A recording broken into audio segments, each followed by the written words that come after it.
garbage before the storm. Lake County is opening 4 solid waste facilities outside of regular hours today only. The sites with extended hours are the Astor facility, Lady Lake facility, Central facility, and the Log House facility. Residents who are looking to drop off yard debris can do so for free until facilities close due to the storm. As always, Lake County residents can also bring household waste to our facilities at no cost. There's a list of facilities and their service hours on our website. We know the storm has many people worried. I just can't stress enough how important it is that we prepare with purpose instead of panicking at this point. It's important to stay calm, take a breath, enact your plan, and know that we have resources at the ready to assist if needed. At this time, I will now turn it over to Superintendent Diane Carnegie. Good morning. The staff of Lake County Schools has been working closely with Lake County Emergency Management to monitor the storm and prepare for its arrival. While teaching and learning is certainly the core of our work, safety is our top priority. Our decisions about school operations have been made with student and employee safety in mind, as well as that of our community. Schools are closed today, Tuesday. We are one of several districts designated to host evacuees in our schools that will be used as shelters. So we close schools today to prepare for those guests who will be arriving, as Megan said, around noon. Schools are also closed Wednesday and Thursday for all 3 days after school activities have been canceled and ELC is closed. Friday was already a pre-scheduled student day off and a planning day for our teachers. Students will not report to school on Friday, and teachers will now have a virtual planning day if they choose to do so.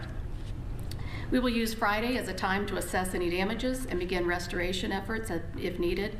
ELC will also be closed on Friday. We have several football games scheduled for Friday, but whether or not we will continue as scheduled depends on the state of the fields after the storm. So stay tuned. Schools will be announcing that information on Friday. I want to encourage all of our families, our students, and our employees to take necessary precautions and stay safe. And we look forward to welcoming everybody back, hopefully on Monday, when we plan to resume full operations. Thank you.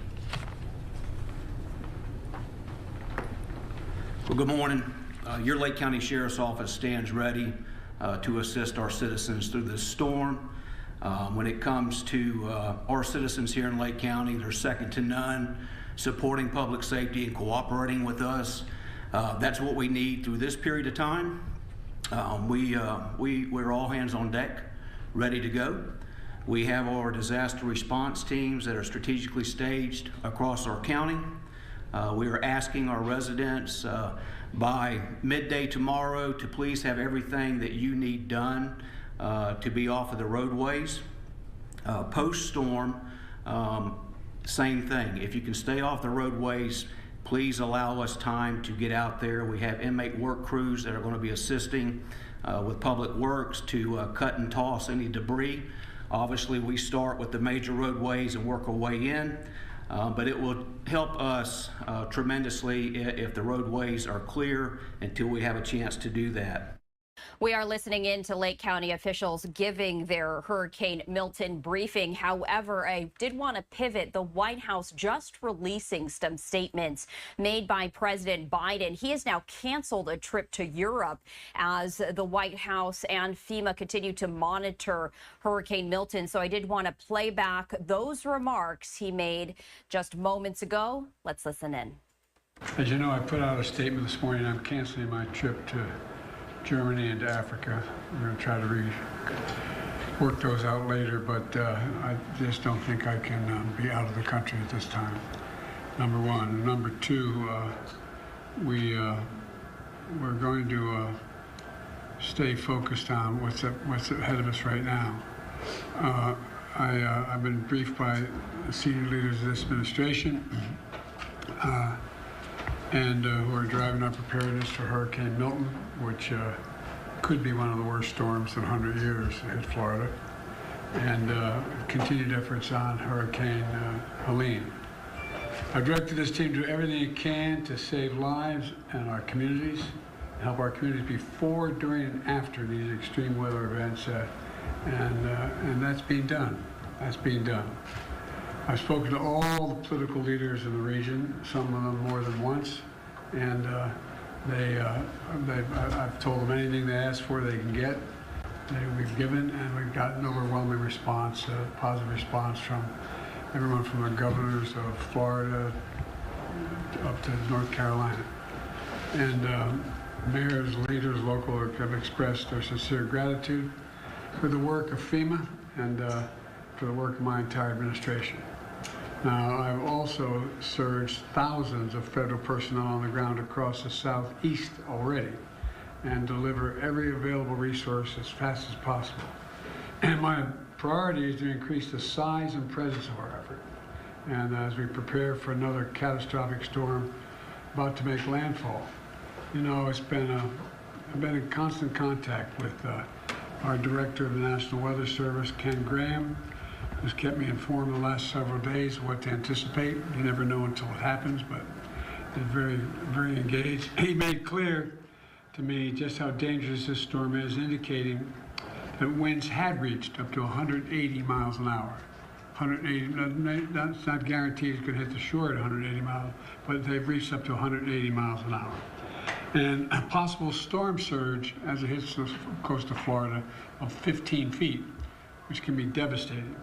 The current path of the storm is expected to Tampa Bay area and cut directly across the state, east to west, all the way across the state, with the potential for this storm to both enter Florida as a hurricane and leave Florida as a hurricane on the Atlantic coast. This could be the worst storm to hit Florida in over a century. And God willing, it won't be, but that's what it's looking like right now. Immediately approved the pre-landfall emergency declarations in Florida. It's a second one in a week, the second time in a week, and there have been two before that, by the way. I sent FEMA Administrator Criswell down to Florida yesterday to work intensively with the state and local partners as we prepare to deploy more resources. She's going to continue that work between Florida and North Carolina in the coming days. I'm calling on the airlines and other companies to provide much service as possible to accommodate evacuations and not to engage in price gouging, to just do it on the level. And last night I spoke again with the governor of Florida, DeSantis, and Tampa Mayor Castro, Castor, and I made it clear to them they should reach out, including to me directly, with everything else they may need as they see this storm hits. I gave them my personal number to contact me here in the White House. Most importantly, I've urged everyone currently located in Hurricane Milton's path to listen to local officials and follow safety instructions. You all have been reporting on the highways, the shoulders being opened, everybody's heading out. And if you're under evacuation orders, you should evacuate now. You should have already evacuated. It's a matter of life and death, and that's not hyperbole. It's a matter of life and death.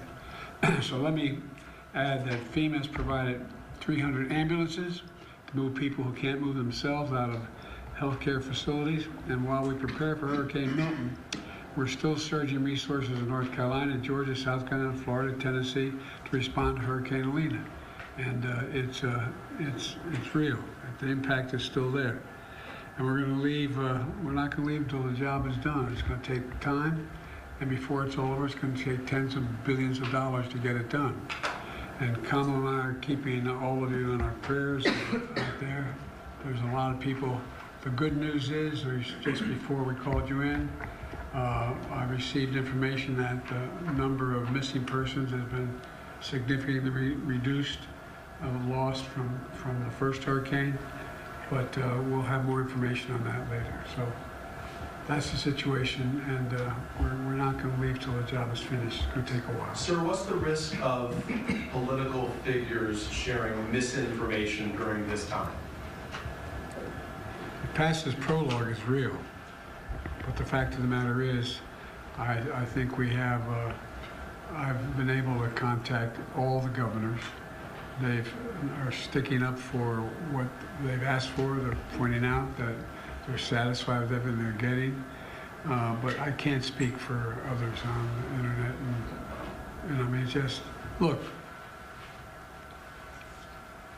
those who do it to try to damage the administration, well, we can take care of ourselves. But it misleads people. It puts people in circumstances where they panic, where they really, really, really worry. They think we're not being taken care of. And it really is, it's going to sound, I'm using an old phrase, it's un-American. It really is. People are scared to death. People know their lives are at stake. All that they've worked for, all that they own, all that they value. And it's just, anyway. Mr. President, can you give us a sense of how Vice President? Thank you, guys. Can you give us a sense of Vice President Harris's role in this? Wait. I'll have plenty of time to talk about Angola. I still plan on going to Africa. I'll have plenty of time to talk about what's going on in Latin America and South America in terms of the Amazon. And I'm going to be talking today with my friend, the Chancellor of Germany, and we're going to try to work that out. We've already contacted all these people, okay? But I'm going to be on the phone today. I'm heading shortly when I get up from here. I'm heading out to Wisconsin, to Milwaukee. But I think we can, I'm still planning on visiting all the places I said I'd be and all the conferences I said I'd participate in. Mr. President,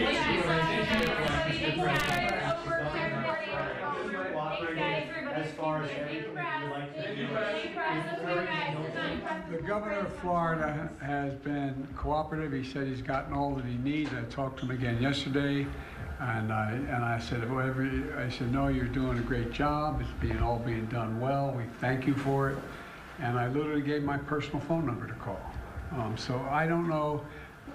There was a rough start in some places, but every governor from Florida to North Carolina has been fully cooperative and supportive and acknowledged what this team is doing.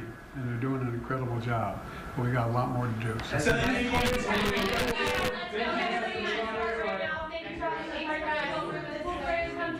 Thank you for your time. Thanks, guys.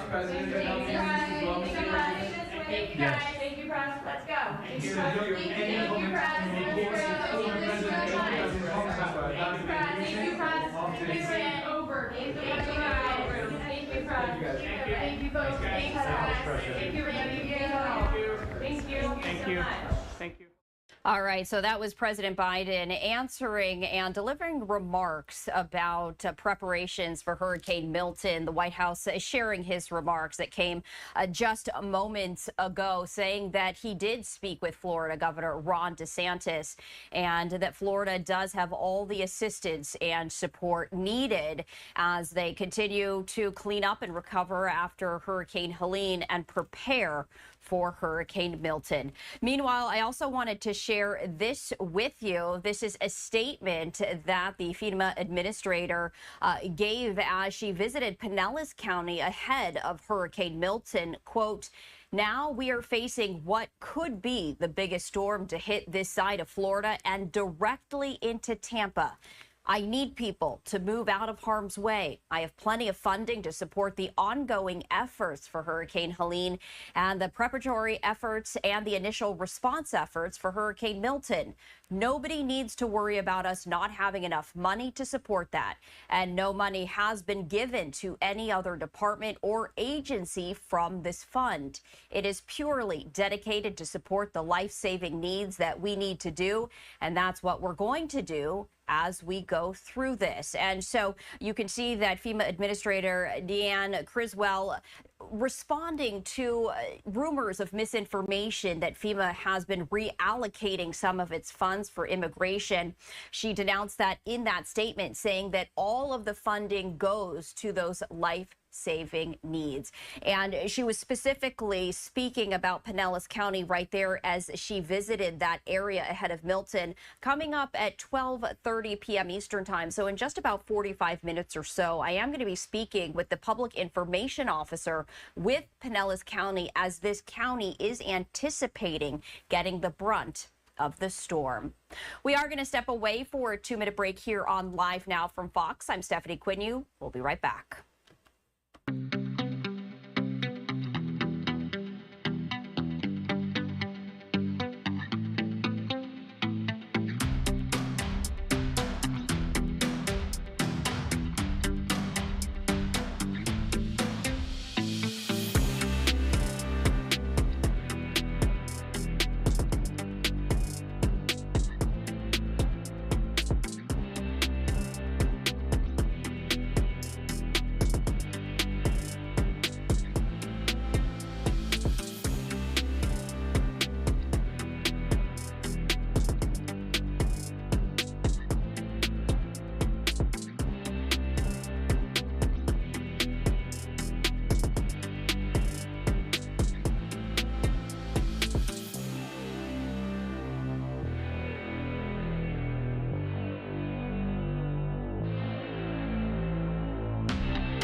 Welcome back to Live Now from Fox. I'm Stephanie Quinu. We were hearing from President Biden as he was delivering remarks on Hurricane Milton from the White House. This is a live look of Air Force One as it is departing, as President Biden will make his way to Milwaukee, Wisconsin, where he's going to talk about his administration's progress when it comes to combating lead in pipes. So that is a live look right there of Air Force One. As you can see, it's taxiing there on the runway, ready to take off, heading to Milwaukee, Wisconsin. President Biden canceling his trips to Germany and Angola ahead of Hurricane Milton. During his remarks, he was mentioning that he did, in fact, speak with Florida Governor Ron DeSantis, talking about being able to provide all of the assistance and support, not only as Florida continues to recover from Hurricane Helene, but also as Florida anticipates the landfall of Hurricane Milton early Thursday. And if you're just joining us at this hour right here on Live Now from Fox, I wanted to share the very latest as you're taking a live look at our XRAD system of Hurricane Milton. Yesterday, it was a Category 5 storm. Now it has decreased slightly in strength to a Category 4 storm, still a major hurricane as it makes way towards the west coast of Florida. Right now, the current track has it making landfall somewhere along the west coast of Florida early Thursday morning, then tracking across central Florida before making its way to the Atlantic Ocean, possibly still as a hurricane. Now, forecasters say Hurricane Milton has the potential to become one of the most destructive hurricanes on record for west central Florida. And we have been seeing millions of residents already evacuating ahead of the life-threatening impacts. We were sharing with you yesterday these live looks of I-75 as it really was standstill traffic as folks were paying heed to those mandatory and voluntary evacuation. So this is a look at our XRAD system. Meantime, I also wanted to share this with you. This is really interesting. This is a social media post as they flew over Hurricane Milton, and this is the view from space. Take a look at this on the left-hand side of your screen. That is a look of Hurricane Milton from space. You can just see the pinhole right there and the winds and the clouds surrounding it. The social media post says, here is the view out the Dragon Endeavour window. Expect lots of images from this window as this is where I'm sleeping while we wait to undock and return to Earth. And also Matthew Dominic saying that he's going to be posting a time lapse in a separate post. So as soon as we see that, we will bring that to you. But just giving you some different perspectives from the ground, from satellite, and now from space, as everyone continues to track Hurricane Milton. We're going to step away for our final 2-minute break of the hour. After that, we're going to head live to St. Petersburg, Florida, as they're providing a briefing ahead of landfall of Hurricane Milton. We'll be right back.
Welcome back to Live Now from Fox. I'm Stephanie Quinu. We continue to track the very latest with Hurricane Milton, and I wanted to share this live look with you. This is a live look of St. Petersburg, Florida, as this is one of those areas along the west coast of Florida that is anticipating the brunt of Hurricane Milton, as the hurricane is expected to make landfall early Thursday morning. Now, happening right now, St. Petersburg officials are giving a briefing, and I do want to play that in its entirety. So let's listen in.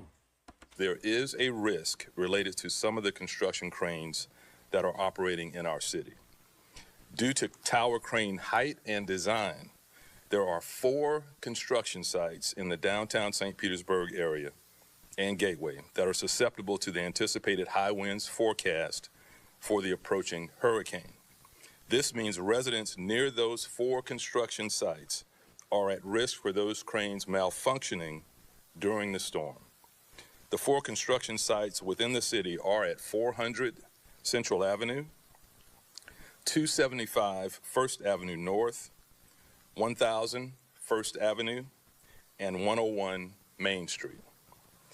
Now, due to the specialized nature of crane operations, lowering or securing a tower crane is scheduled weeks in advance and is not a feasible solution within the time frame of the approaching storm due to the rapid intensification and the forecasted path.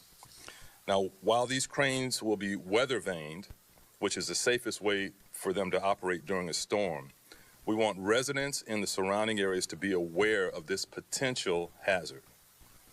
We are recommending that residents in this area either relocate or move into an inner room without windows as the storm is passing. This includes a stairwell or inner room in the building. The city is working to notify residents in the surrounding areas, and we are distributing informational materials to inform the residents of the potential hazard. Every resident in those areas should take the necessary precautions to prepare for the storm. We want to make sure you have all the information you need to make smart decisions as Milton approaches our state. As we start to feel the impacts from Milton in the coming hours, the city is closely monitoring the storm and will take all necessary precautions to prepare our city. Please take this storm seriously. Your safety is the greatest priority during this storm. I'll now turn it over to Yolanda for Spanish translation, and she'll be followed by our city emergency manager, Amber Bolding. Yolanda. Thank you, Mayor. El huracán Milton continúa intensificándose rápidamente y está en camino de tocar tierra en la costa de la Florida. Esperamos vientos de más de 160 millas por hora, vientos que no recibimos durante el huracán Helene. So we are listening now as the mayor of St. Petersburg was giving some updates about the city's preparations, talking about some of the cranes right there that he is concerned could malfunction. Happening right now, you can see that Yolanda Fernandez is providing the translation into Spanish as they are disseminating really life-saving information. As she does that, though, I wanted to share some live views with you, as we do expect there to be more English updates as well. But take a look at this. This is a live look right here of the Bahamas. And we have been seeing conditions in Nassau, Bahamas, which is where this live camera is located, really to start deteriorating. Now, earlier we actually saw some raindrops on the camera lens itself. It does seem to have cleared up just momentarily, but the wind is also continuing, and you can see that with the palm fronds shaking back and forth. But also take a look at the waves. A storm surge is going to be a big issue when it comes to Hurricane Milton, and you can see that visual right there as we continue to track the very latest of the storms. So we're continuing to follow the very latest developments ourselves as we are listening in to St. Petersburg officials right now. The Spanish translation is happening, but we are expecting that to shift, and I do see that happening. So we're going to head back as we do see a new speaker there. All of this happening right now out of St. Petersburg, Florida. Let's listen in.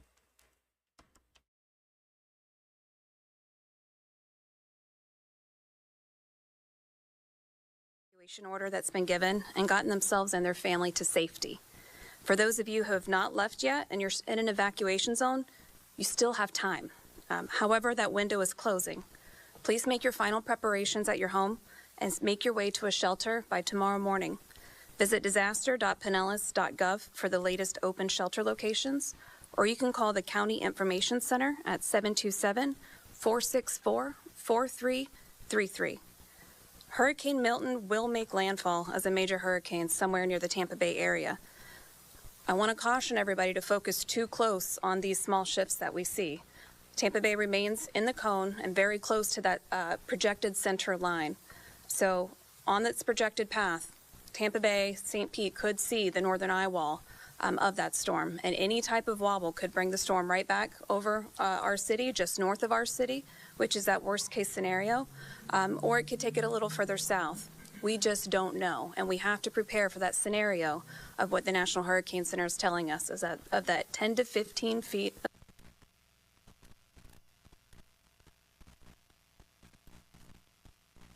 of storm surge and winds up to 100 miles per hour.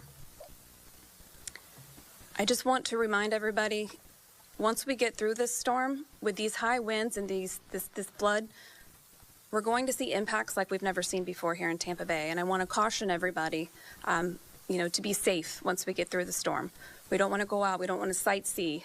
We're going to have hazards out there that we're just not used to. So we want you to shelter in place, stay at your shelter if you evacuated, and wait for official word from the city and from the county to let you know when it's all clear to get out. Our first responders will push out as soon as they can to help those residents in need, but part of that first push is also clearing the roadways so that we can get folks to the hospital and to emergency care if they need it. So the less residents that we can have out on the road, the better, and we'll continue to update that safety message as we get closer to landfall and we get to that recovery piece. I just want to end to say, please stay safe, please take care of one another, check on your neighbors, and we'll stay in touch with you throughout the process. Thank you, Amber. We are really blessed to have a great congressional representative in Kathy Castor, who is always engaged in our community, even before a storm like this, but especially during this hurricane, engaging the federal government, making sure we get all the support we need. So just want to thank you for being here, Representative. I'd like to hear from you. Thank you, Mayor Welch, and thanks to everyone here at the St. Petersburg Emergency Operations Team, to the St. Pete Police Department and Fire Rescue. I want to assure everyone, all of our neighbors across the city of St. Petersburg, that your federal partners are fully engaged in the preparation for Hurricane Milton. That includes FEMA, that includes the United States Coast Guard, that includes the National Hurricane Center and the National Weather Service. It was very important that the FEMA Administrator, Deanne Criswell, was here in St. Petersburg yesterday meeting with Mayor Welch and his team. She is assuring everyone that FEMA has the resources necessary to respond to this disaster. This is the largest mobilization of FEMA personnel in recent history, and they have pre-positioned supplies that are needed in the recovery phase and response phase as well. That includes meals, water, tarps. They have search and rescue teams poised to go out into the bay, into the waters, to make sure that they are able to respond to any life-threatening situations. We're also fortunate here in St. Petersburg to have a very active Coast Guard presence, and the personnel from Sector St. Pete and the Clearwater Air Station are poised for their search and rescue and their post-Hurricane Milton response activities. They are fully devoted to this community and keeping everyone safe and well. The National Hurricane Center has been issuing its updates, and I think it's very important that you listen to their terminology, because this terminology is unlike anything that we have heard in past decades. I don't remember any time, there's not been any time when a community was socked with a double whammy like we are about to experience, to have a devastating storm surge from Hurricane Helene, followed by the triple threat that Hurricane Milton poses to us.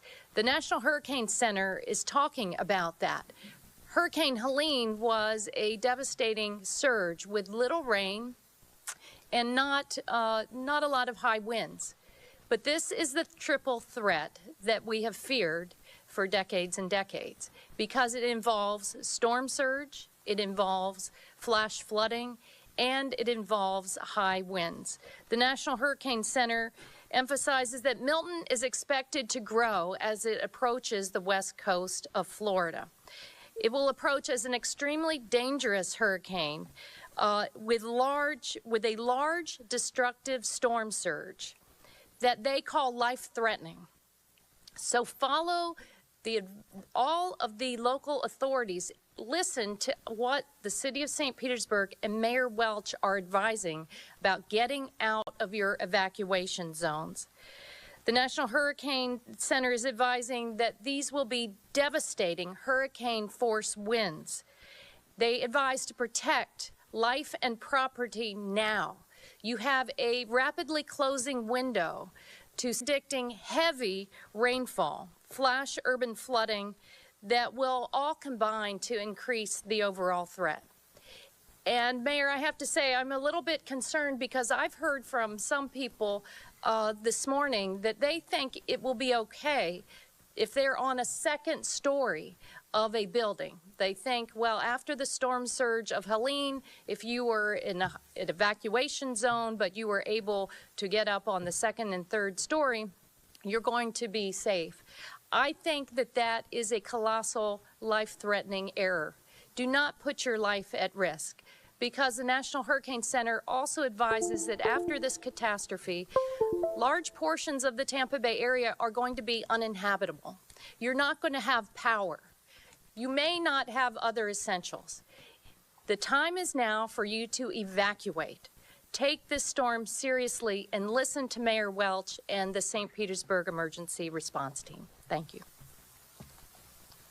Thank you for your leadership and partnership, Congresswoman. Okay, we'll now take any questions. Mayor, the cranes from these construction sites, these four mentioned, is that something that could have been addressed days ago or taken care of, taking those cranes down? I don't believe so, and I'll ask my City Development Administrator or Don Tyra, our building officials, speak to it. But let me just say there are things that we're learning because of the strength of this storm. This was a tropical storm that turned into one of the most powerful storms in the history of our nation very rapidly. So we're learning things that we're going to use to update our procedures and processes going forward. But there's just no way in this window of time to bring those cranes down. We've never had a storm this powerful with winds this strong that would have required that. And so there are things that we're learning, just like our sewer systems, that we're going to have to incorporate in our planning going forward. Don, can you come give us some specifics on that?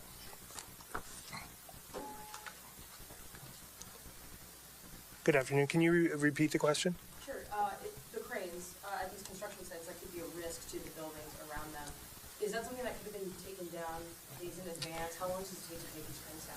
Yeah, so portable cranes for typical construction sites, that actually is a standard practice to either take the boom arm down and place it on the ground or remove the crane in general.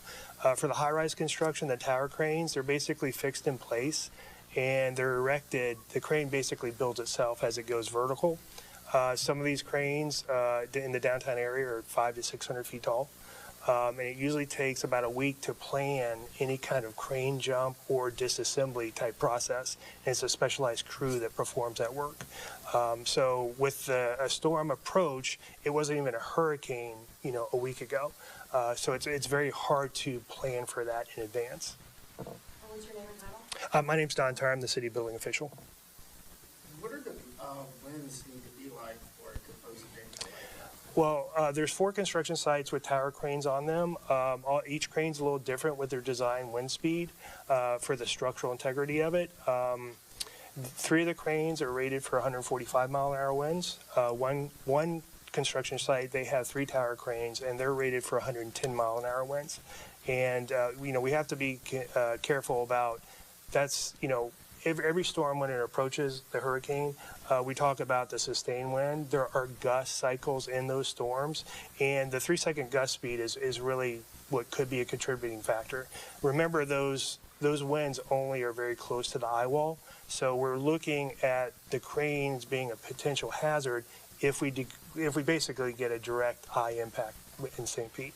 Just to clarify, that's the speed it needs to be sustained and not gust? No, it could be a gust wind speed. Yeah, they're designed for that. I mean, there's safety factors in the structural design of those cranes, but our advisory is basically if we anticipate wind speeds above 100, even though the safety factor is 110 to 145 for those cranes, it could be a potential hazard because of the gust wind speed. Well, we had an 82 mile an hour gust in Helene, which is hundreds of miles away. I guess my question is it a good idea to have these cranes up during hurricane season in general? Well, I mean, that is a factor, and typically the cranes are safe in weather vane mode up to about 100 miles an hour. So it really takes a direct impact from a storm that would possibly create this potential hazard. Last question, I promise. Is that crane down because they haven't started vertical construction yet? No, they dropped that crane, So as a safety. prepare, but others didn't? Well, again, that's a mobile crane, so they can do that. The tower crane, I'm just going to use one of the downtown project sites. It's 600 feet in the air. Okay, it's a tower crane that has a tower similar to a monopole tower for a cell tower site, and it has a T-crane portion of the jib arm that's attached to it, and it's attached to the building with tiebacks, and that's how they erect a high-rise, building. Is that 400 Central you're speaking to? Yes. 400 Central, yes. 400 Central is a concern because it's the tallest cranes. They have one at 500 feet, one at 600 feet. So, I apologize, I'm really bad on this one.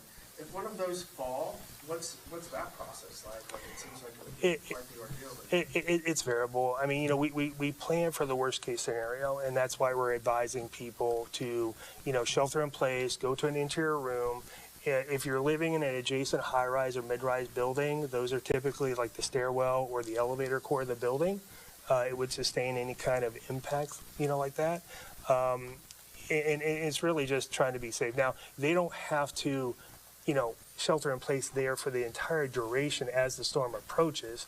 It could take a turn to the south, turn to the north, and we may not get those hurricane, winds. So, monitor the storm and then take appropriate action as needed. Did the city communicate like a week ago when we were seeing this happening, like, hey, you might want to take down your cranes or be proactive? We talked to the developers. It just wasn't practical to have any kind of work done to lower the cranes. And we sent out a notice to all developers. We do that on every storm. We visit all the construction sites, have them secure all the debris, try to make preparations best they can for the storm event, and we ask them to deal with the cranes. The mobile cranes are easy to deal with. It's the tower cranes that are the issue. And how many tower cranes are there? 400 Central? 400 Central has 3 tower cranes. 3 tower cranes. One is... Yes, yeah. One is for the parking garage. It's much shorter, maybe 100, 150 feet. And then there's 3 other sites, one in the downtown area, one in Carillon, one on in the 1000 block of First Avenue North. Could you speak to the possible shutdown of the sewer treatment facilities and what residents in those affected areas, what they need to know, what they should go through if that does happen? Mayor. Claude Tankersley, our Public Works Administrator. Thank you for that question. So this, as we've said, is an unprecedented storm with unprecedented storm surge and wind and rain. Our hope and our desire is to save lives and keep people safe. So we have asked, everybody to evacuate that needs to evacuate. So therefore, they shouldn't be here. We do anticipate once the storm has left that we'll be able to get back on site to the 2 plants within 24 hours. And start back up the plants. So, and we have state resources and federal resources helping us out. We also have contractors helping us out. We've staged up so that we can get back on those plants immediately and get the water flowing as quickly as possible. When could that happen, and then what do residents need to know if they did, if they are possibly still there, not to flush their toilet, what could happen? Sure. To that, what things can search that will be turned off? So we're expecting a 15-foot storm surge. So because of that, we are expecting to have to turn off 2 of our plants, the northeast and the southwest. After the storm, it's likely that we may not also have water service. If we do have water service, we do ask people, don't wash your clothes, don't wash your dishes, don't take unnecessary use of water. You can flush a toilet, but because we have capacity in the collection system before it gets to the plants. But we ask people who have stayed, we ask them to please limit their water uses. But again, we hope that most people have not stayed. Todd, isn't Gibbs High School, the shelter at Gibbs High School, serviced by the Southwest? Yes, it plant? is. So is it possible that the shelter might be without toilets? No, the shelter will be with toilets. Like I said, we can flush toilets sparingly, and we have a plan to be able to come in and if we need to, with tanker trucks, pull sewage out of the area where Gibbs High School is to keep it flowing. Okay. It was mentioned yesterday, I believe, by Rob Burtis, that some areas might not have potable water. Is that affected? Is that the case? Like potable water might not. So one of the things that affects potable water is tree fall. We're expecting a very, very high wind event for this hurricane, and so therefore we do expect a lot of trees to fall. When they fall, their roots pull up the water mains. So yes, we do anticipate to have water main breaks. And that would be citywide or wherever? It'd be countywide. Okay. And you'd have to boil water in that event, or you just wouldn't have water at all? You may not have water at all, and then when we restore water, you may have to boil it for a while before you drink it. You can use the water for the other purposes, but if you're drinking it, you would have to boil it. And that would be communicated? Yes, that would be communicated. If water is turned off, can you give some recommendations to people on how they can prepare for that situation? So we should all be preparing for every storm season with our go bag, right? And our go case should include potable water, bottled water, and so people should have water with them in case something like this happens. Can I ask about what's going on at Tropicana Field? Who's being staged there? How are those crews being serviced? How long do they expect to stay there? And is the Trop, it rains inside on like a normal day. Is that going to hold out? Do we have anybody that can speak to the Trop, Rob? So we're continuing to listen to St. Petersburg officials as they're giving an update on Hurricane Milton. What we're going to do is we're going to step away for a 2-minute break. We're going to head back to that briefing. And coming up in just about 12 minutes or so, we're going to be speaking with the public information officer with Pinellas County. That is where St. Petersburg, Florida is located, talking specifically about how the evacuation process is going. We were hearing from the mayor that some of these construction cranes are also of concern, especially as Hurricane Milton is expected to make landfall as a Category 3 hurricane. So checking in on a number of those concerns with the very latest information. That conversation coming up at around 12:25 p.m. Eastern time. And we're also anticipating an update from Tampa city officials coming up at around 12:30 p.m. So all of that ahead. We are going to step away for a 2-minute break, but much more to come. Stay with us.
Welcome back to Live Now from Fox. I'm Stephanie Quinu. We continue to track Hurricane Milton as it makes its way to the west coast of Florida. This is a live look right here at our XRAD system, and you can see that it is slowly coming closer to that west coast area.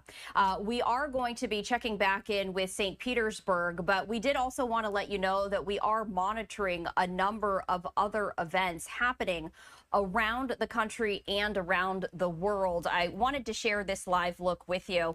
This is a live look as we are expecting the United Nations Secretary General to brief reporters on the Middle East conflict from the Security Council. So we're going to be monitoring this live look for you and pass along any pertinent information. We're also monitoring this. We are expecting the State Department briefing to get underway in just about an hour or so, and you can see the podium right there. But first, we do continue to follow the very latest with Hurricane Milton. This is a live look from the Bahamas as they are also feeling the effects of Hurricane Milton. You can see a live look right here from Nassau, Bahamas, as the palm trees continue to sway in the wind and the waves right there are slowly picking up speed as they make their way to the shore. All right, we are going to head back to St. Petersburg as they do have their update, and we are hearing from a number of city officials talking about concerns with construction cranes, especially since the wind is going to be very strong as Milton is expected to make landfall as a Category 3 hurricane. So minimum sustained winds of 111 miles an hour. Talking about another number of other issues, including power, including sewage. So we're going to head back to that. Let's listen in. Do we have anybody that can speak to the trop, Rob? And as he comes up, I just want to speak to a couple of questions. This is the worst case scenario that we've talked about for a long time. This is the Hurricane Phoenix scenario that we've talked about. And so we have been telling folks for years, have your storm kit, have food and water for a week. And so that is the reality that we're facing right now. And after this is over, it's going to change the way we plan. It's going to change the way we look at infrastructure. So things like the crane that we hadn't anticipated before, had to deal with before because of the strength of this storm. We're going to be looking at everything we've done after action, and it'll be a new day in terms of planning and infrastructure in response to the new reality of sea level rise and climate change. Rob. Thank you, Mayor. So first of all, I just want to thank all our partners. There's been amazing partnerships in this whole process, our federal partners, our county partners, and our state partners. And regarding Tropicana Field and the activities that are happening there, the Rays as our partners have been amazing in this as well. So we all know, and I loved what you said. It's a double whammy with a triple threat coming, right? And so we've got all this debris out there, and so there's been a rush to try and pick up as much debris as possible. So the activities are there, coordinated through the state to try and help pick up as much debris as possible before Milton hits. And then we've coordinated and done our own activities to try and get as much debris picked up. We've been very happy to have our contractor, Crowder Golf, in the city. They've been doing a great job.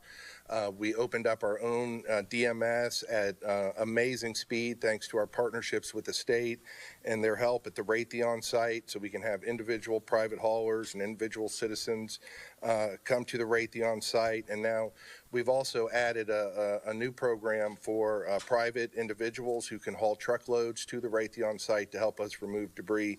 So it's all part of a partnership, but the operation at Tropicana Field is related to removing debris as fast as possible before Milton comes.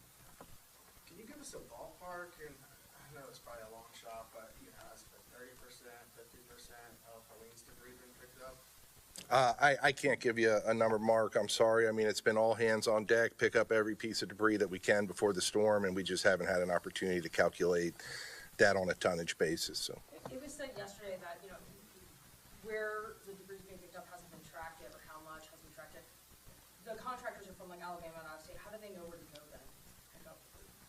well, I mean, it's been coordinated through us and through the state. I mean, look, we're in the eye of the storm, and we're at risk here in St. Petersburg, but we also have to be concerned about our neighboring cities and our partners out on the beaches, and they've been damaged tremendously by Helene, and Milton is now barreling down on them. So a lot of focus from the state contractors has been on the beaches trying to get rid of that debris, while we use our contractor and our programs to focus more on St. Petersburg. Mayor, you mentioned Hurricane Phoenix and that simulation. I believe that was like 4 years ago. Between the sewer situation and the cranes, I mean, this had to be anticipated that we would get the big one coming. Why isn't the city more prepared for something like that? Well, the city's very prepared, and the Hurricane Phoenix I was referring to was a planning exercise of the Tampa Bay Regional Planning Council, and it's probably a decade ago, talking about what would happen if we got a direct hit. And so my point is, we have been planning, we've been investing in infrastructure at the Northeast wastewater plant, for example. There's a project under construction right now, a $70 million project in response to that would raise that plant to withstand 11 feet of storm surge. And that is progress. But now we're seeing that the storms are even more powerful than that. This is 15 feet. And so when I say we need to reset the way we're looking at infrastructure based on this new reality and the fact that climate change is happening quicker than we anticipated. You know, there was a range of, 2 to 7 feet increase by 2100. We've really got to reset that because those effects are happening right now. But the city is very well prepared. We've done an excellent job from debris pickup to handing out, how many sandbags, Claude? 146. Over 146,000 sandbags, getting the word out to folks, working with the county, working with the federal government, the state. We've done everything possible to make sure folks are safe. We don't have to lose one life with this storm coming as powerful as it is, if folks would just evacuate. And then we're going to rebuild. It's going to be long, it's going to be tough, but I think we're in a great position. We listen to the science, we're prepared to act on that science, but our investments have to be more aggressive. Thank y'all for being here. Y'all stay safe. So that was the mayor of St. Petersburg and some other officials as well, as they were talking about the storm preps ahead of Hurricane Milton making landfall. Coming up in just a number of minutes, we are going to be joined by the public information officer with Pinellas County, as St. Petersburg is located in Pinellas County, talking about especially the evacuations that are currently underway.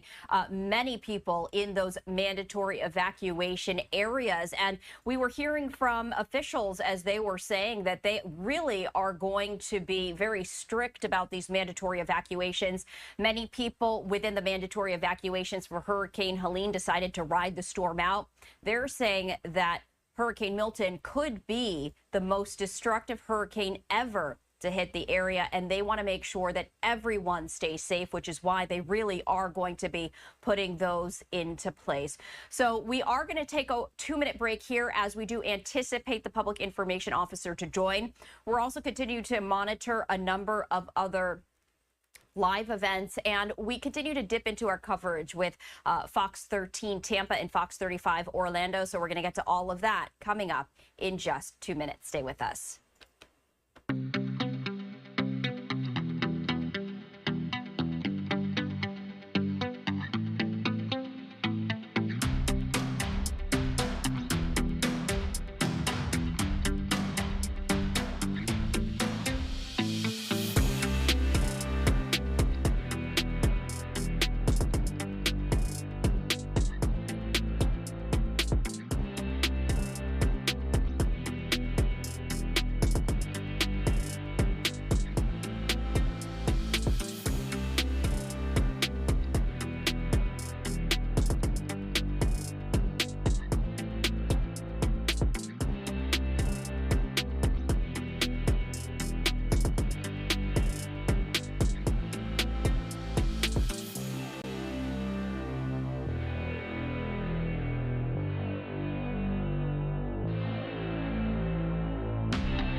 Welcome back to Live Now from Fox. I'm Stephanie Quinu. We are continuing to cover Hurricane Milton, sharing this live look with you as any moment now we are expecting to hear from the city of Tampa and the officials there as Tampa and really the west coast of Florida anticipating on receiving the brunt of Hurricane Milton as it makes landfall as a likely Category 3 hurricane early Thursday morning. So we're going to continue to monitor this and, of course, bring you that briefing as it does happen. I also wanted to share this live look with you. This is I-75 as millions of people continue to evacuate ahead of Hurricane Milton making landfall. You can see that really at this hour at around 12:30 p.m. Eastern time, traffic is at a standstill. People are taking these evacuation orders very seriously, as they should,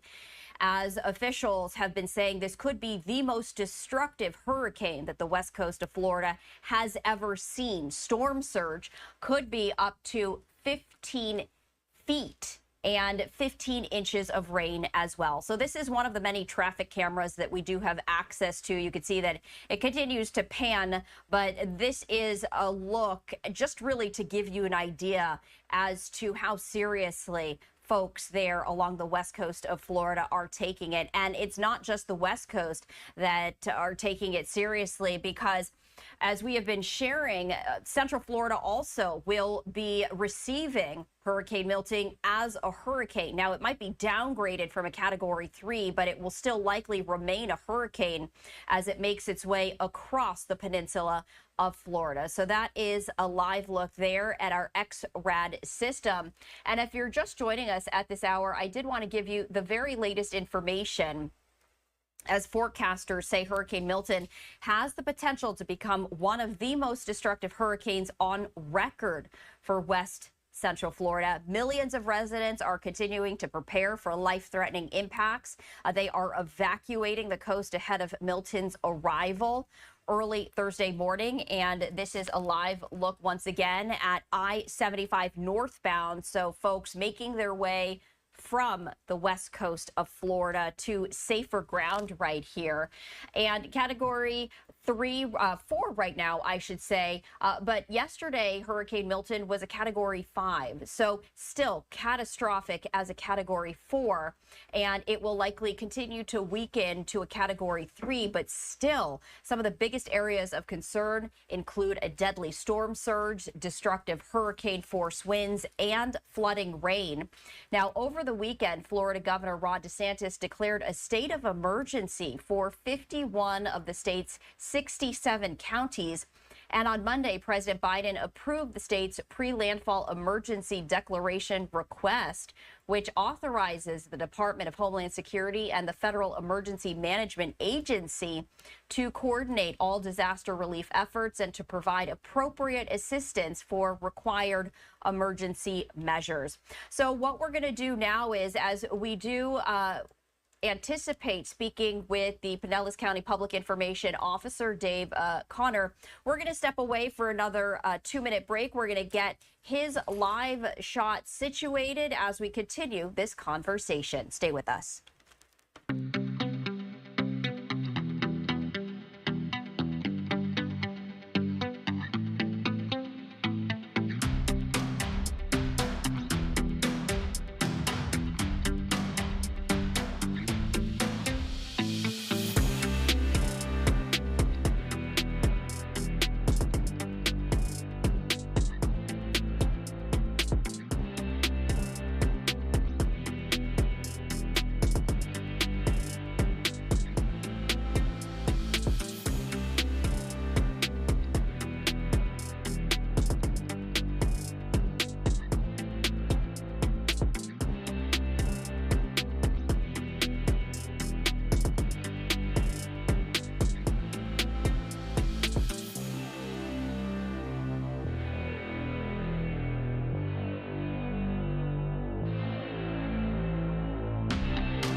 Welcome back to Live Now from Fox. I'm Stephanie Quinn. We're continuing to dip into our Orlando and Tampa team coverage. And so for that, I did want to head to our Fox 13 Tampa coverage as they continue to monitor and track Hurricane Milton. We're going to head to that right now so we can listen in. But I want to add, though, that there are special needs shelters in this area in Manatee County as well as in Sarasota County. You do have to pre-register. I want to let you hear a little bit of what we heard a short time ago from a man named Gordy Rohrer, a longtime Bradenton resident, about how seriously he and his neighbors are taking this hurricane. I think the storm we just had, is scaring everybody, and stuff. People are getting prepared a lot more, putting shutters up and all that stuff. So in our neighborhood, they're serious about the storm. So we used the Gas Buddy app. We tried a Shell station before we got to this location. It's a Walmart. We tried a Marathon station as well. So third time was the charm for us. Maybe a different story in your area, but there is a sense of urgency. Folks wanting to make sure that they are filled up as much as possible, whether they are evacuating or whether they are just going back to their house to kind of shelter in place. Folks understand here that it could be days, if not longer, before they have another chance to get gasoline again.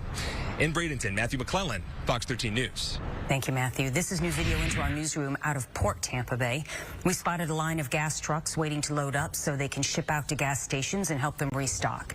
We counted more than a dozen trucks. The governor reassured Floridians this morning, saying there's no fuel shortage, although some stations have begun to run out. The governor says the Florida Highway Patrol has also been called on to escort fuel trucks to at-risk areas. There are a lot of things to take care of before you evacuate or shelter in place, from power to water and community, and it's important to do everything that you can to prepare. So make sure that you charge any device that provides light. Turn off your breaker box if you're in an evacuation zone or your home floods. Fill empty bottles with water and freeze them. Fill every tub with water so you can flush your toilet. And remember, only flush when you really need to. And also check in on your neighbors. And here's some things you do not want to do. FEMA officials say filling your washing machine with ice to cool your perishables during an outage could ruin it. Sinking lawn furniture into your pool could damage it. Putting tape on your windows actually doesn't help, and only impact-resistant coverings are the best way to go. You also only need to protect windows facing the water. Do not use candles or lanterns that use gas or oil, and officials say those are fire hazards that could make a bad situation worse. All right, so we do want to thank our Fox 13 Tampa team, but as we continue our coverage, I do want to bring in Dave Connor, who is the Public Information Officer with Pinellas County.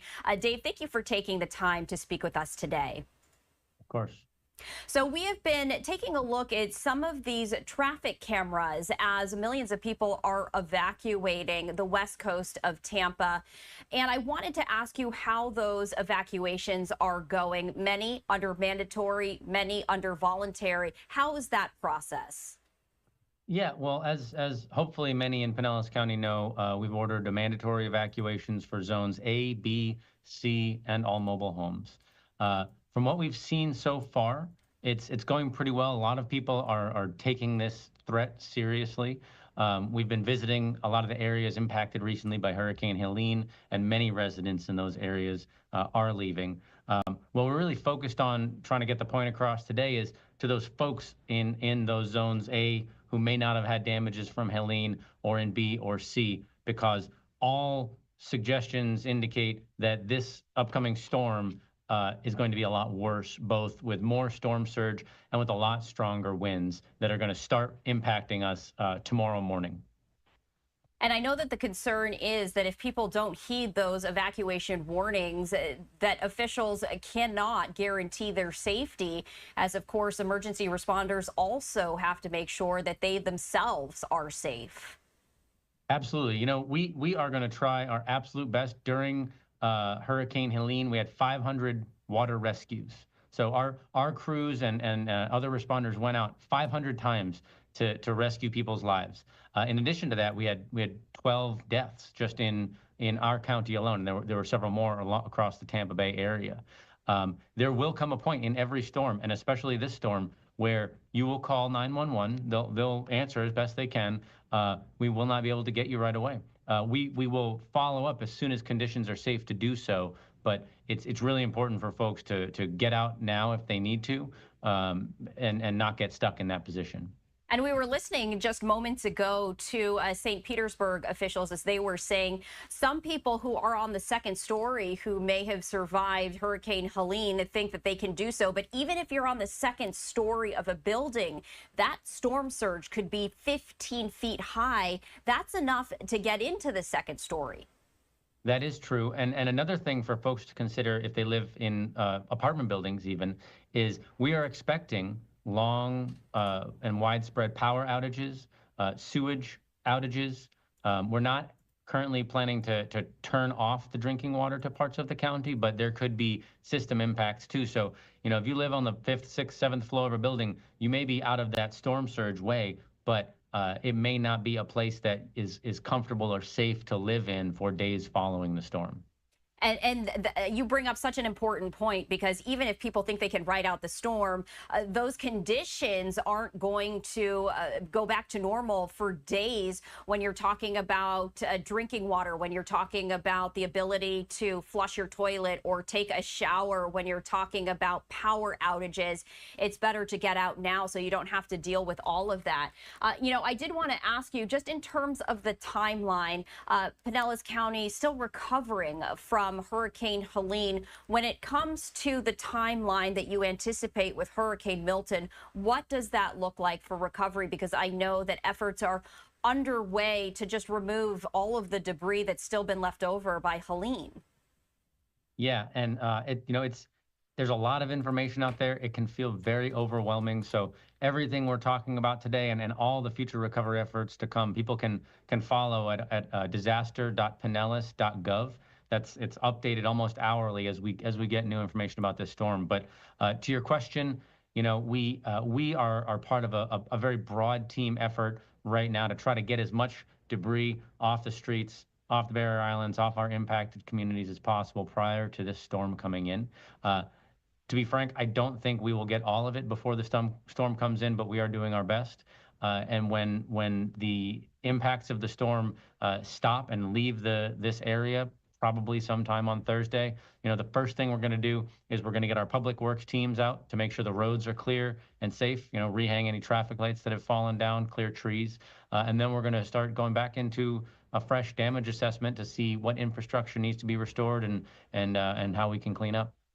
And also for folks out there who may not have perhaps a place to go, can you talk about the emergency shelters that the county has in place and has already opened? Yeah, we've opened 6 shelters across the county. And again, the full list is at disaster.pinellas.gov. Those shelters will provide you, a safe structure. They have restroom facilities. They'll have food if you need it. They're not going to be the most comfortable place, but they are absolutely better than remaining in a structure in an evacuation zone or in a mobile home. Also, options to consider, if you have family or friends, whether they're outside of an evacuation zone or out of the county somewhere else, those are good options as well. I personally, I'm here at the Emergency Operations Center in Largo, but my wife and children and our pets did head north a little bit up towards the Panhandle to stay with some friends up there. And what is Pinellas County anticipating? I know that officials always prepare for the worst case scenario, hoping for the best.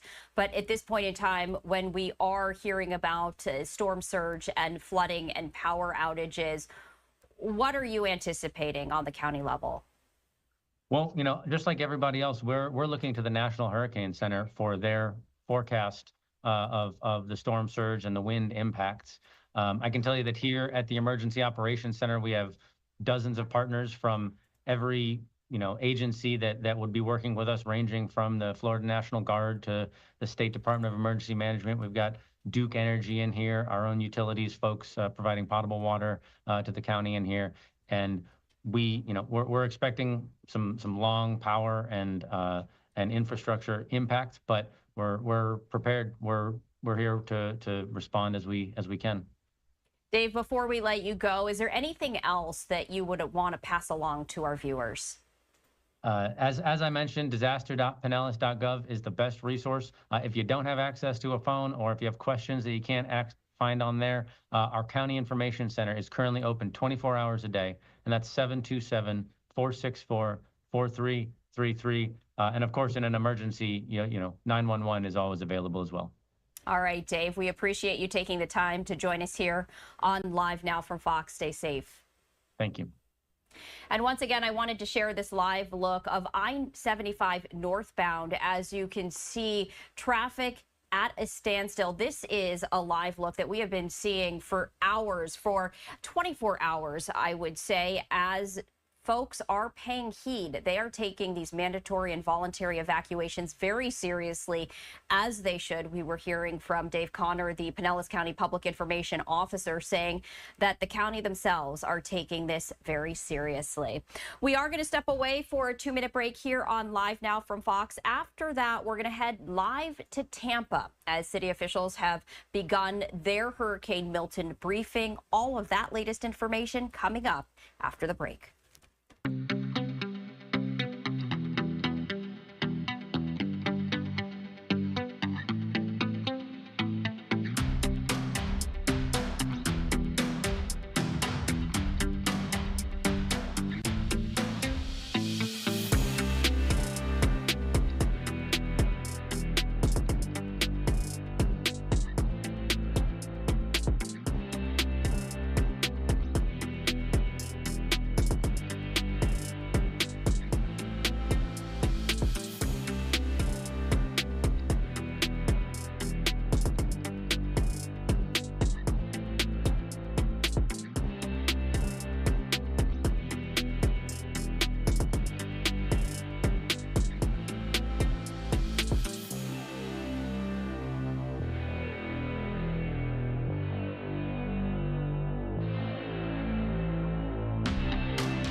Welcome back to Live Now from Fox. I'm Stephanie Quinu. I do want to head to a briefing happening right now in Tampa, Florida, as city officials there are continuing to make preparations ahead of Hurricane Milton making landfall early Thursday morning. So I'm going to head to that, raise the audio, and listen in. All right. Okay. Hello, everybody. It's Mayor Jane, and we are having our press conference with the latest on Hurricane Milton. As we have said and you have seen continually through the weather advisories and alerts, that we are going to be significantly impacted by Hurricane Milton. Hurricane Helene was a water event, and that was devastating for portions of our community, especially those along our waterways, which are 126 miles worth of waterfront property in our community. Milton has a possibility of bringing close to twice the amount in storm surge, hurricane force category 3 or 4 winds, and a great deal of rain on our already saturated community. So we can't ask you in any other way to please be prepared. If you are in evacuation zone A or B, you should have already left. So if you're hearing this right now, prepare to evacuate. You don't have to go out of state. You just have to get out of the way of that water. Run from the water, hide from the wind. Everybody in our Tampa Bay area has that phrase memorized by now. We could not underscore the importance of this anymore. So a couple of things that I want to go over since our last press conference, gas. We're starting to see some less than cordial Tampa Bay behavior at some of our gas stations. So please, please, please, everybody, patience. We're all in this together. I have talked to Paul Anderson, the CEO at Port Tampa Bay. I am on that board, and the tanks in the port are full. And so it's just an issue right now of people going and filling up all at once. So it's a demand, it's not a supply. The tankers are coming out of the port to replenish those filling stations as quick as they can. My filling stations in neighborhood or in Seminole Heights were out yesterday, and several of them are pumping gas today. So again, patience on that front. We have the gas situation covered in our city. I also want to talk a bit about rumor control. There are rumors that we don't have enough resources. That could not be further from the truth. The federal government, the state government, the county, the city, private entities are working hand in hand. First and foremost, to get that household debris up and out of the way. And secondly, to make sure that everyone is safe as we endure whatever Milton brings our way. Tampa General Hospital has the aqua fence. That has a capacity of handling 15 feet of storm surge. It saved the hospital during Helene, and we're hoping that it does the same through Milton, because as everyone knows, that is our Trauma 1 location. And also, again, to the resources, the collaboration, the cooperation. I have talked to the president. The administrator of FEMA was here yesterday. She rode around with us, asked what we needed, went over to the barrier islands in Pinellas County and did the same there. The state, I've talked to the governor, been in constant contact with our emergency manager. They are working to get us all the resources we need. So please don't get political on this. This storm is going to affect everybody, and we are getting the help that we need from all of the different governmental officials. So thank you again for everyone's patience. On the rumor control, we are not proactively shutting off water anywhere. Tico, who is going to speak, is not shutting off electricity either.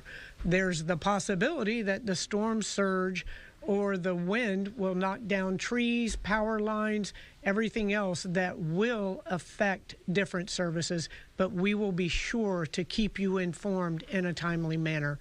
And to that end, if you haven't already, please text Tampa Ready to 888-777. You'll get real-time updates with factual information. Hate to break it to you, but a lot of what you see on social media is not factual. Stick with the facts. For those alerts in Spanish, text 888-777 to Tampa Lista to 888-777. So now this will be a first in a press conference dealing with a hurricane, but the next speaker up and the most important person of the hour and an individual who has been doing an amazing job is the director of our solid waste, Larry Washington. All right. Well, thank you, Mayor. I truly appreciate the kind words. First and foremost, thank you, City of Tampa, for your patience. There's a lot of debris out there, whether it's household debris or it's vegetative debris. There's a lot of debris there, and it's been a full court press on debris cleanup. And that's not just the solid waste department, that's citywide. We have contractors in place right now, and we're still currently collecting debris. Our primary focus is the household debris. So if you have vegetative debris, please try to store it in some type of garage, bring it into some type of shelter so then we can try to weather out Hurricane Milton. Since September 29th, we have been actively collecting debris. Now, currently we have collected 26,000 cubic yards of debris, and we store these at our debris management sites. We have one in South Tampa, and we have one over next to the port as well. So for those of you that have the ability to bring your debris to the transfer station, please do so. I was there this morning, and we only had a line of 4 or 5 people. So with all those households with debris curbside, if you have the ability, bring it on to us. But if you don't, then we're still trying to collect your debris. So roughly, as of now, we received roughly 500 ready individuals bringing their waste to our transfer stations. So that's 500 people that have been proactive with bringing their waste over. Now that equates to roughly 400,000 pounds of debris from our residents alone. So great job there. In addition, if you are trying to utilize our transfer station, we've heard your concerns about the process. So if you have an ID, a City of Tampa ID, and you receive some type of solid waste service, please come to the front, to our scale house, and we will process you. We are no longer requiring any water bill or a bill of that nature. In addition, so we are still actively collecting garbage and recycling. Yesterday we ran routes, and today we will run routes until we are complete. After that, we go into emergency response mode. Now, please stay patient with us while we continue to collect. We're going to end collection for debris at 7 a.m. So that's 7 a.m. Wednesday morning. We don't want to sacrifice service over safety, so we have to end it there. But thank you again, Mayor. We are trying to actively collect all the debris that's curbside, but if we do not get to you, we will definitely respond after Hurricane Milton. So thank you again. All right. Thank you, Larry. And as he said, all hands on deck. It wasn't just the solid waste. We have parks and recreation, we have mobility, we have water, wastewater, a lot of private entities that we did emergency contracts with. So, doing everything that we can. I believe it takes 3 weeks to a month to clean up after one of these storms, such as Helene, and they've done the vast majority of it in a week. And so they've really done a great job. Next, we have our fire chief, Barbara Tripp.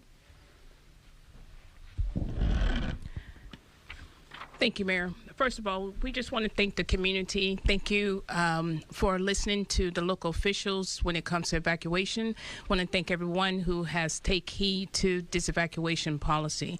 We want everyone to be safe out there and want to continue to follow the news and get continued updates through our social media as well as the different information that's been given to you all. We cannot stress enough when the situations get to a point that we will not be able to respond. The first responders are here for you, but we need you to help us. Please do not stay in those disaster areas because it will be very difficult for us to respond once the winds get a certain speed. With that being said, the mayor talked about as far as receiving a lot of resources throughout from the state and local. I can attest to that. We have received multiple strike teams here to assist Tampa Fire Rescue.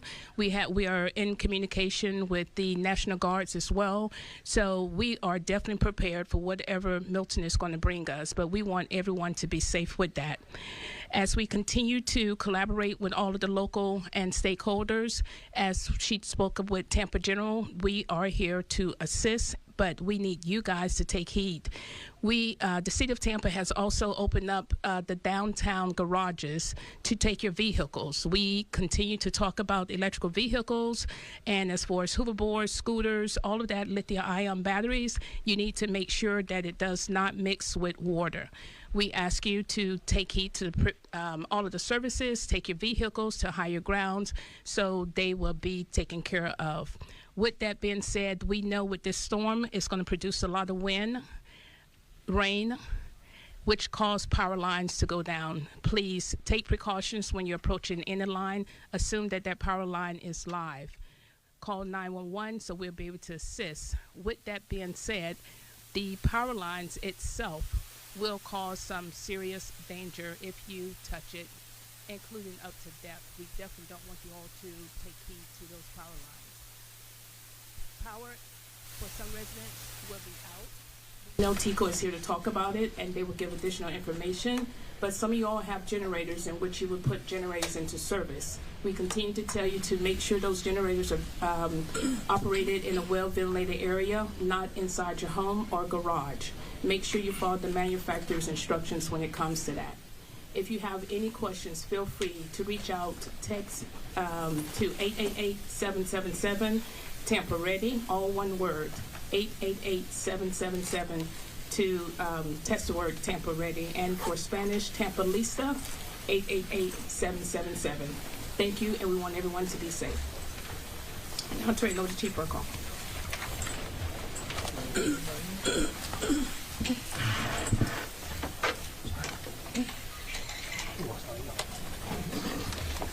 The common theme here is heeding our warning for evacuation and having patience.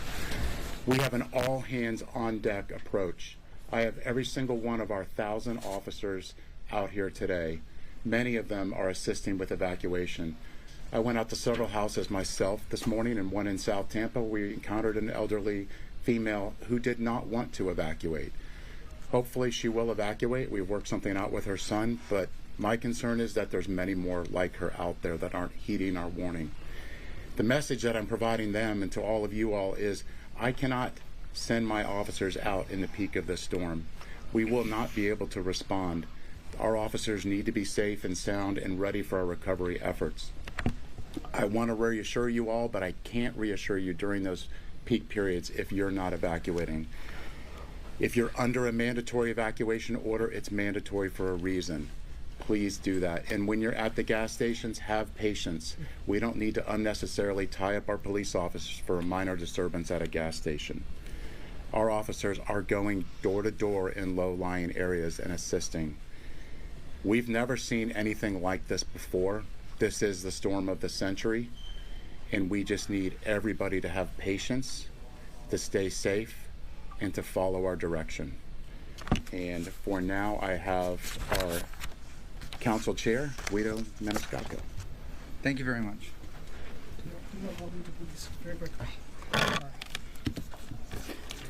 So I've been here my whole life, 40 years, and I've never seen a storm like this. This is a potentially life and death situation. This is a potentially historically catastrophic storm. This is the storm of the century. We haven't had this potential impact in over 100 years. We have to be ready. It's all hands on deck. The mayor's here, all city departments are here. We're working around the clock to make sure that people are safe. We're waiting until the storm passes for that response, that recovery, and restoration. We will lose power.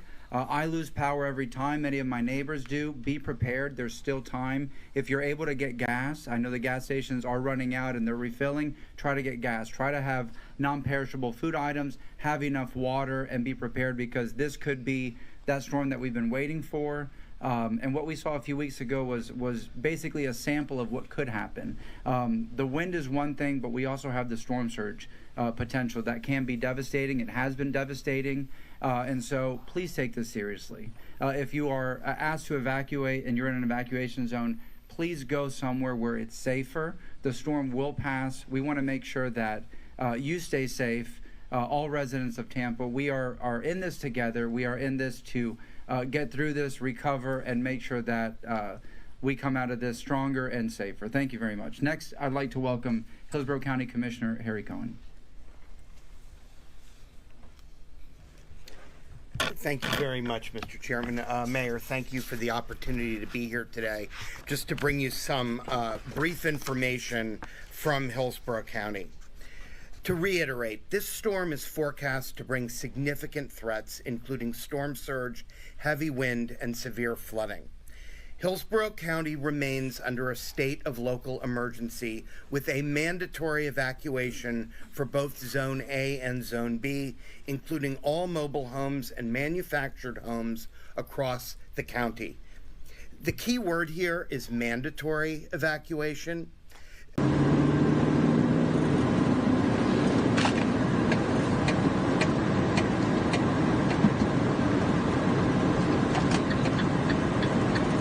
Bubble down car wash. That looks interesting.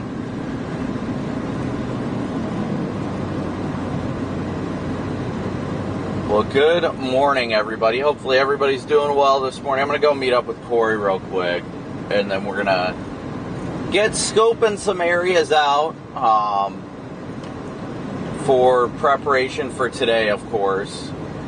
It looks like this morning got a hold of Vince and Don, and it looks like they are going to handle the probes by the looks of it right now. So we're going to go scope out areas, see how everything's looking.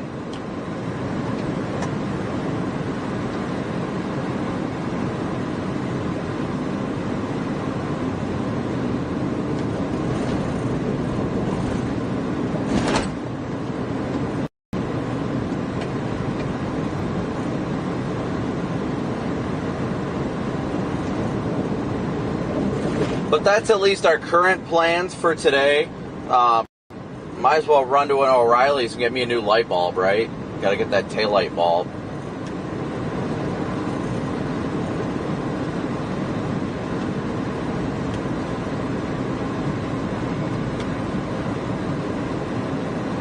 But hopefully everybody's doing well today. Hopefully everybody got some good sleep. Let me get chat up and everything like that. I don't have any of that stuff up right now. Whoops.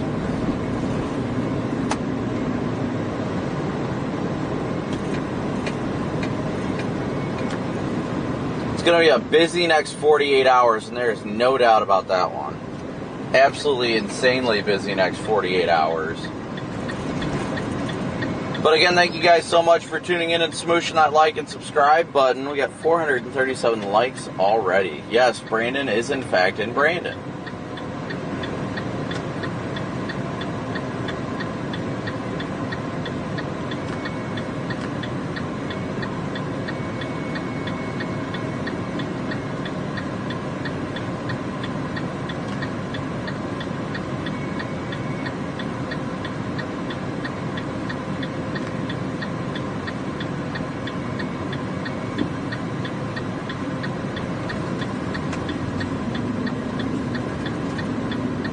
Lena, good to see you. Yeah, it looks like it's going to be busy in your area. We might even come through your area today.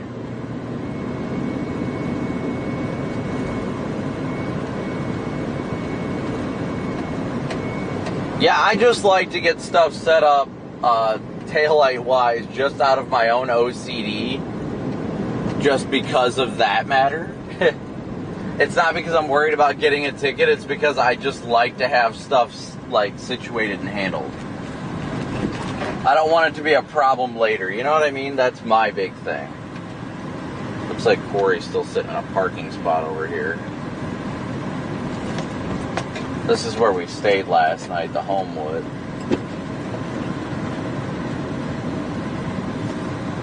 It's still a Cat 4 last I've heard, so...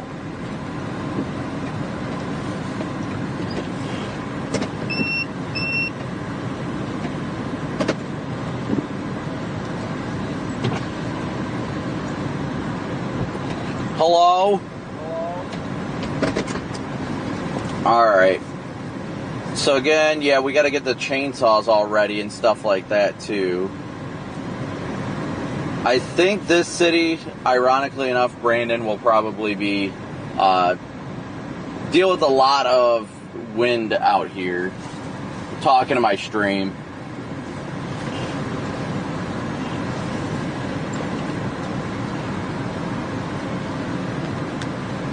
No, this is Patrick.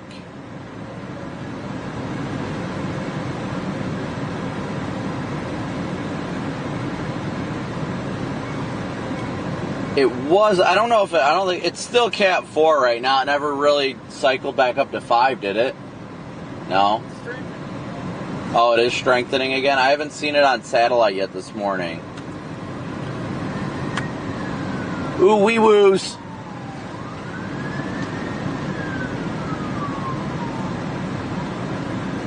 Well, there's an IHG, but it might get surge. I don't know. That's a risky biscuit.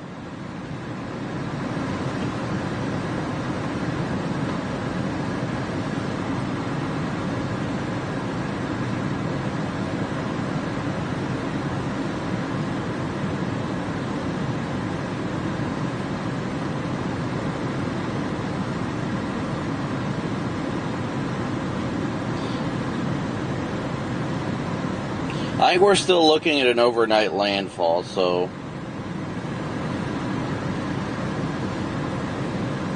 Hold on one sec, guys.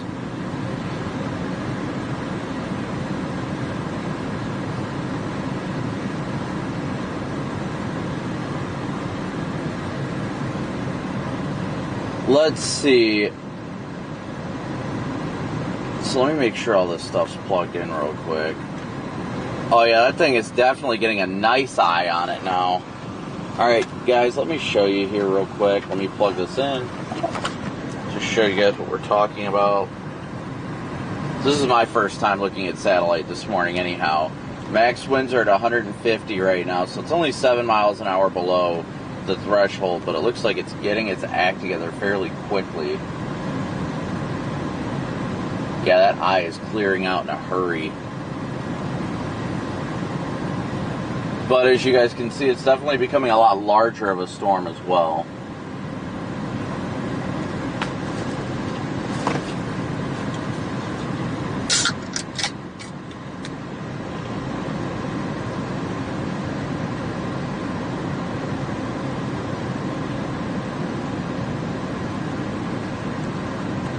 Let's see what it looks like on visible satellite.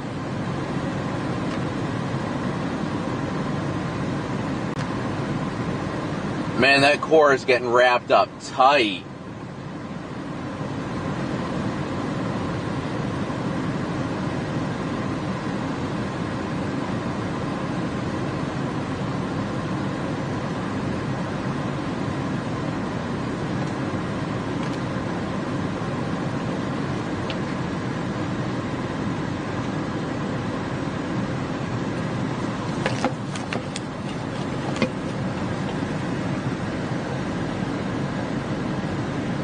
Hold on 1 second, guys.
So, what do you want to do? Do you want to drive down? I kind of want to drive down 75 and kind of look at things. Go towards like Sarasota or something. They take a slide in a place right now. You know?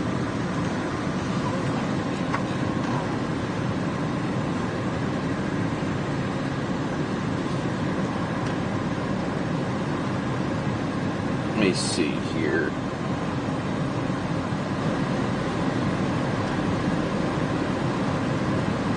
Let me see.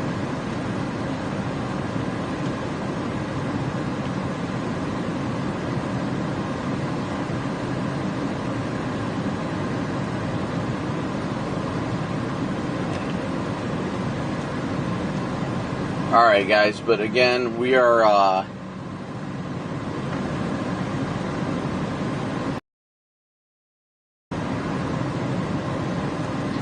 probably gonna meander south. Originally, we were planning on putting out the mesovort cameras today, but Vince insisted that they've got it handled by themselves, so we're probably going to scope out some areas today.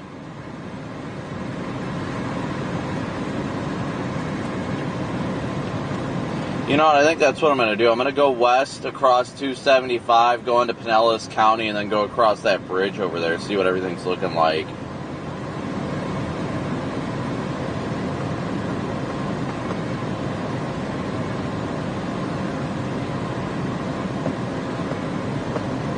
Yeah, we did see the active tornado warning for Marco Island. That's a water spout coming on shore.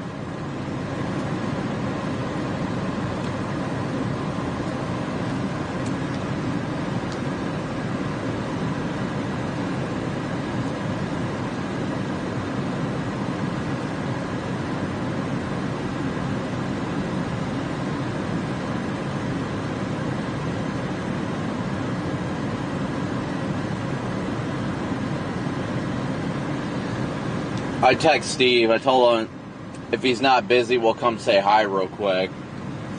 Yeah. South Tampa, not far from us. At Harbor Freight, we design and test our own tools and sell them directly to you. No middleman. Whatever you do.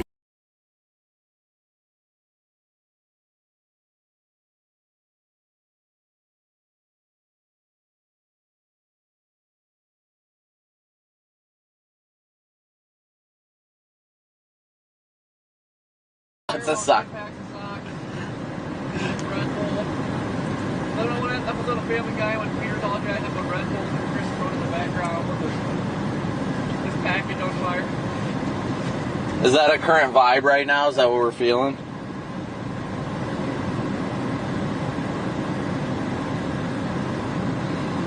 Steve said he's in Sarasota right now. Sarasota? Yeah, they moved him south. Let me check.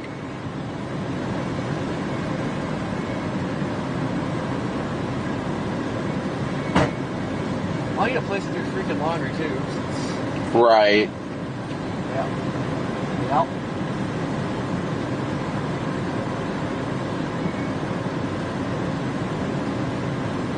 Well, let's just run over to the gas station real quick.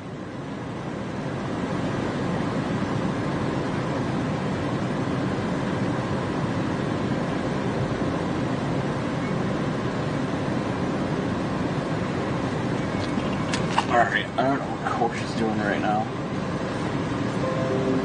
He's doing something in his trunk. I know that much. Alright, but again, thank you guys so much for tuning in. We're going to get moving here in a second.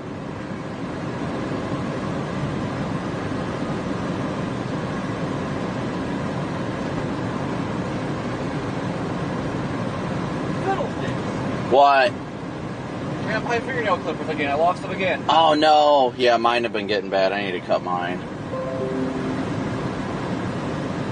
Alright, well. What's going on again? Alright, I'll follow you. I don't know if that's a good idea. I'll get lost in the parking lot. I mean, it's bound to happen, but we're here for it.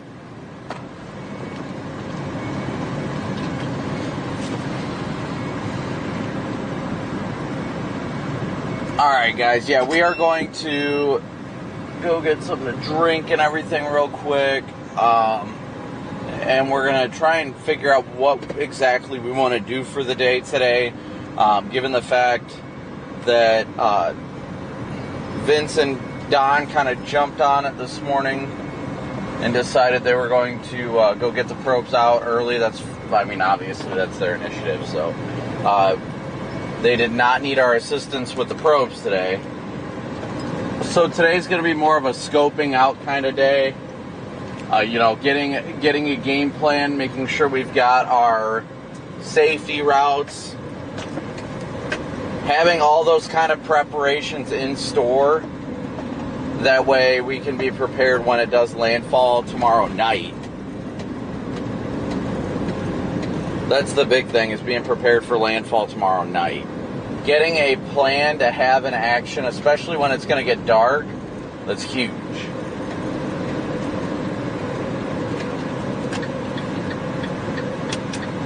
Oh, I forgot this gas station's right here.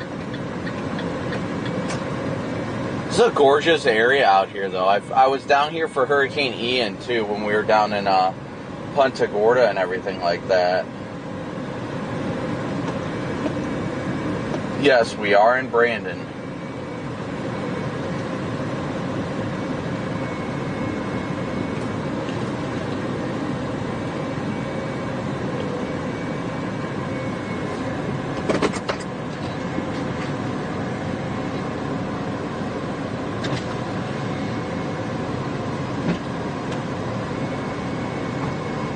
You want to grab me a Mountain Dew?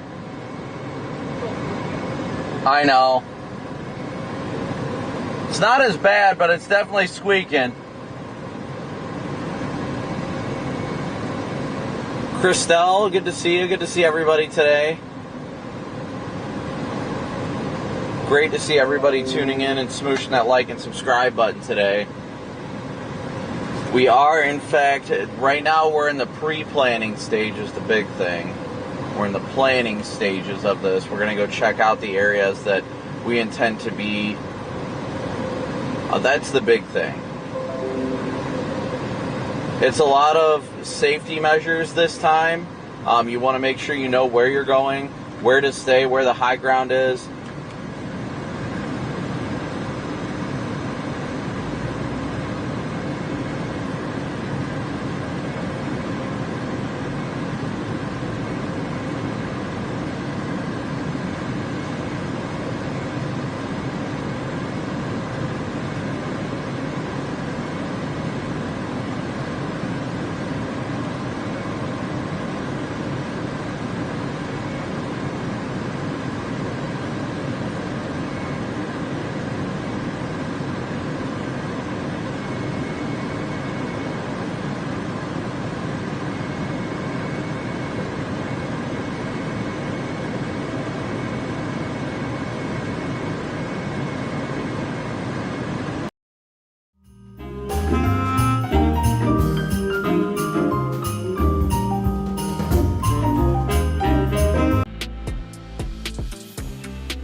Welcome back to Live Now from Fox. I'm Stephanie Quinu. We're working to get the Deputy Director of the National Hurricane Center, Jamie Romes, to join us.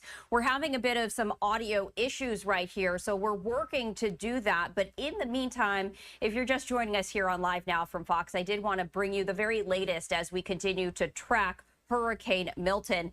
This is a live look right here of our XRAD system as we continue to track the hurricane right here. Currently a Category 4 hurricane, and it was a Category